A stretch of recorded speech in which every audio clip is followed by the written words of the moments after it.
Hi everyone, and welcome back to the series where we solve data problems in both SQL and Pandas. This series includes only medium difficulty data problems. Today's challenge is to find the capital gain or loss.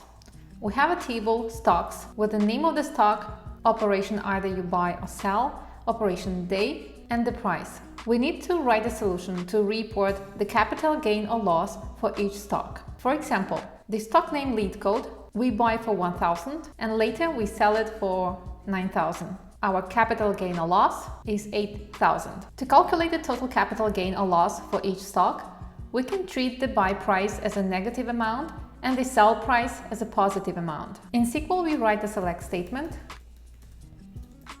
and we group by stock name because we need to calculate the gain or loss capital per each stock.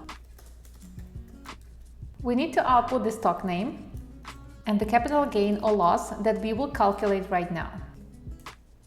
We will use the function sum. We will summarize all the gains or losses per each group. Inside the sum function, we're going to use the case when statement. As I said, once we sell the stock, we receive the money. It's our positive amount. Therefore, case when operation equals to sell, then we sum or add the price. And the price is always positive. In other case, if the operation is buy, we add the negative price. And that's it. Let's run the query. We successfully solved this problem in SQL. Now let's move on to Pandas. In Pandas, we can apply the same logic.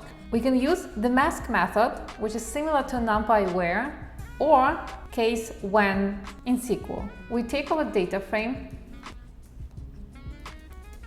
and we multiply the price by -1 if the operation is buy. With the mask method, we check whether operation column in the stocks table is equal to buy, and if yes, we convert the price to be negative. We are not going to change the price in the column price. If the operation in the stocks data frame equals to buy, we just save the negative price in a new column, and we will call this column capital gain or loss.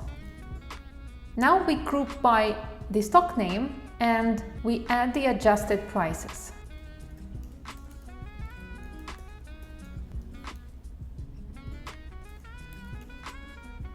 Our new column capital gain or loss will be summarized with the sum function grouped by stock name. This acts the same as the sum function in SQL. We will save this into the result dataset, and we are ready to return the result. Let's run the code. We successfully solved this problem in Python Pandas. Which syntax did you prefer for this specific problem? Sum function and case when statement in SQL, or the mask method in Pandas? Let me know in the comments.